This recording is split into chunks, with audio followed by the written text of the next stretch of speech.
Cześć, dzisiaj witamy Was z Bierunia. Zajmiemy się tematem hackatonu Hack the Climate oraz mądrą, sprawiedliwą transformacją społeczno-energetyczną przy zachowaniu tożsamości miasta.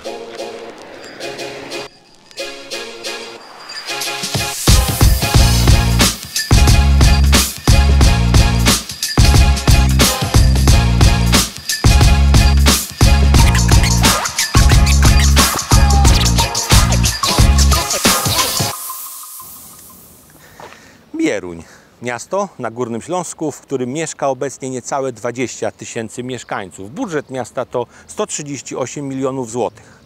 Prawa miejskie otrzymuje w roku 1387 i są one nadane przez księcia opawsko-raciborskiego Jana II Żelaznego. Sama geneza miasta wiąże się z kilkoma legendami. Jedna, ta bardziej oficjalna, dotyczy poboru podatków, czyli wioski podatkowej, gdzie pobierano tak zwane myto, czy też podatek. Druga legenda, którą ja osobiście bardziej preferuję, czyli starosłowiański Bóg Peron, ponieważ tutaj znajduje się miejsce jego kultu. Perun, Pieron, a może faktycznie Bieruń. Ta nazwa bez wątpienia wiąże to miasto z historią oraz z umiłowaniem swojej tożsamości.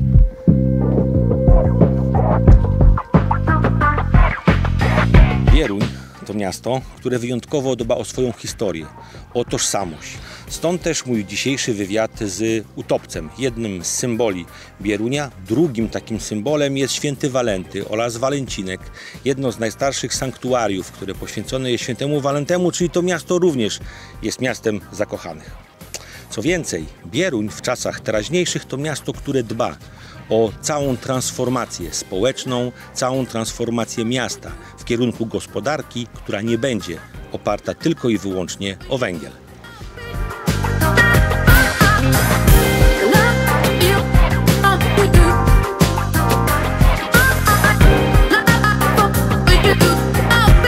Dzień dobry, panie burmistrzu. Dzień dobry, witam serdecznie. Witam serdecznie w Bieruniu. Dziękuję bardzo. Już na początku muszę powiedzieć, jestem zachwycony samym miastem. Panie burmistrzu, jakim miastem jest Bieruń? Na pewno miastem różnym.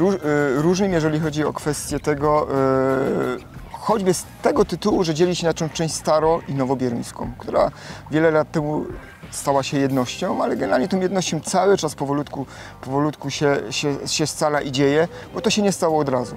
Ta część starobieruńska bardzo mocno związana z historią, ze średniowieczem jednak, dużo mniej przemysłowa, i ta część nowobieruńska, tak naprawdę, która wyrosła na kopalni Piast. Jest miastem kontrastów dzięki temu, ale kontrastów pięknie się uzupełniających. Jesteście również miastem zakochanych. Macie jedyne w Polsce sanktuarium, gdzie działy się cuda. Tak, działy się cuda. No, święty Walenty jest patronem zakochanym, jest patronem również chorych na epilepsję, chorych psychicznie, a mówi się, że miłość to również choroba psychiczna i pewnie taką jest poniekąd. Rzeczywiście jest to jedyne sanktuarium świętego Walentego w Polsce. Ściąga tutaj mnóstwo ludzi, szczególnie w odpust 14 lutego. Odpust, który jest jednym z niewielu odpustów, który, że tak powiem, żyje, a nie zanika. Dla bierunioków każdy zresztą odpust, ale szczególnie ten jest bardzo ważny, jest tradycyjny. Panie burmistrzu, z jednej strony tradycja, jednak Górny Śląsk, tożsamość, ale również projekty, które generalnie u Was się bardzo mocno zakorzeniły. Transformacja, sprawiedliwa transformacja, zarówno technologiczna, społeczna. Robicie jednak bardzo dużo. Dlaczego? Trochę zmusza nas to do tego jakby zmieniający się rynek, to, że za lat 10 nie będziemy już miastem górniczym, bo za lat 10 ma zniknąć z naszego terenu kopalnia, która zatrudnia dzisiaj kilka tysięcy osób, w tym sporą część ludzi z miasta, która daje pracę i daje wynagrodzenie wielu osobom. Za 10 lat jej tu nie będzie, więc musimy już dzisiaj mocno się nad tym zastanawiamy, co w tym miejscu. I już wiele lat temu o tym zaczęto myśleć, kiedy jeszcze w ogóle nie było mowy o tym, że górnictwo zniknie ze Śląska. Katowicka specjalna strefa ekonomiczna utworzyła tutaj specjalną strefę ekonomiczną. Ona się bardzo mocno rozbudowała i rozbudowuje. Mamy tutaj Danona, czyli dużą firmę mleczarską. Mamy bardzo silny przemysł mleczarski w Bierunie, to jest dość nietypowe, bo oprócz Danona okręgową spółdzielnię mleczarską, która w tej chwili buduje zakład produkcyjny na 500 pracowników. Trzecią nogą, która też pada niestety, to jest przemysł motoryzacyjny. Może nie w samym Bieruniu, bo na jego granicy. Kiedyś FSM, potem Fiat Auto Poland, obecnie Stellantis. Zarówno hackatony, jak jak Climate Hack, czy też Bieruńsko-Gruba, czy też Zielony Budżet. Jakby tworzycie instrumenty, bierzecie czynny udział w poszukiwaniu, jakby nie tylko tożsamość, ale również ta przyszłość, tak? Ja osobiście nie spotkałem w Polsce dużo samorządów, które tak dynamicznie, tak bardzo szukają tej swojej nowej drogi. Ja powiem szczerze, mimo że my stoimy na węglu, to my już od 20 lat prowadzimy programy, które zmierzają do likwidowania źródeł węglowych w mieście. Te wszystkie rzeczy, Hack the Climate, czyli Bieruńsko-Gruba, nie tylko. Regionalne Obserwatorium Procesu Transformacji. Teraz robimy taki projekt łącznie z Politechniką Śląską i Uniwersytetem Ekonomicznym w Katowicach, gdzie spora grupa 60 studentów pracuje właśnie nad tym, żeby ten obszar okołogórniczy, ale i górniczy, prawie 80 hektarów, zaprojektować i pod względem urbanistycznym, architektonicznym i pod kątem takich analiz, powiedziałbym na popyt, analiz finansowych również, odpowiadając sobie na pytanie, co w tym miejscu za 10 lat. Żeby już dzisiaj wiedzieć i się przygotowywać do tego, żeby w sposób sprawiedliwy odejść, tak to mówi się, od tego węgla. To nie będzie proste, ale żeby to spróbować zrobić.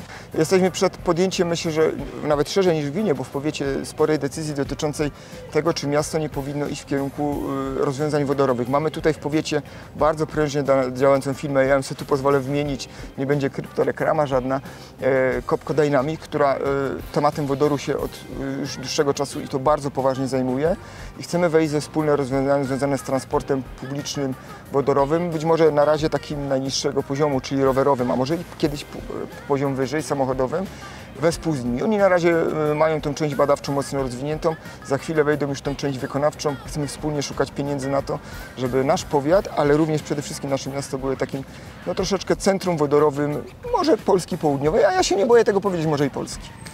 Panie burmistrzu, dla mnie osobiście od tej mojej wizyty Bieruń będzie nie tylko miastem świętego Walentego zakochanych, miastem górników, ale również miastem, które odważnie patrzy w przyszłość, dobrym przykładem dla innych polskich samorządów. Dziękuję bardzo.